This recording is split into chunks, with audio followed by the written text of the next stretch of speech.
October 15 ആവിലായിലെ വിശുദ്ധ Teresa.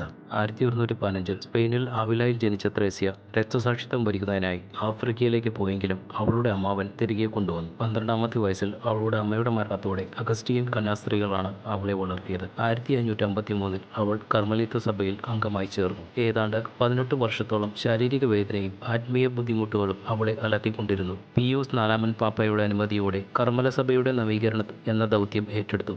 എതിർപ്പുകളും ബുദ്ധിമുട്ടുകളും തരണം ചെയ്ത് ഏതാണ്ട് 32ഓളം പുതിയ മഠങ്ങൾ സ്ഥാപിച്ചു. അവളുടെ ഹൃദയം മാലാഖയുടെ കുന്തത്താൽ മുറിവേൽക്കപ്പെട്ടു എന്ന സംഭവത്തോടെ ഈ ദൈവകൃപകൾ പരിസമാപ്തിയിലെത്തി. ഈ സംഭവത്തെ അനുസ്മരിക്കുന്നതിന് ഓഗസ്റ്റ് 27 പ്രത്യേക തിരുനാളായി കൊണ്ടാടുന്നു. വിശുദ്ധ ഔസേപ്പിതാവിനോടുള്ള പ്രത്യേക ഭക്തിയും അവൾക്കുണ്ടായിരുന്നു. അവസാനം വരെ കർമ്മനിരതയായിരുന്ന ത്രേസ്യ 1582 ഒക്ടോബർ 4 ദൈവമേ, ഞാൻ തിരുസഭയുടെ ഒരു മകളാണ് എന്ന് ഉച്ചരിച്ചുകൊണ്ട് അവൾ മരിച്ചു. 1662 15-ാം ഗ്രിഗോറിയോസ് പാപ്പ വിശുദ്ധ പദവിയിലേക്ക് ഉയർത്തി. ആവിലായിലെ ത്രേസ്യയെ മാലാഖയെപ്പോൾ പരിശുദ്ധമായ കന്യക എന്ന വിശേഷണത്തോടെയാണ് സഭ ആദരിക്കുന്നത്.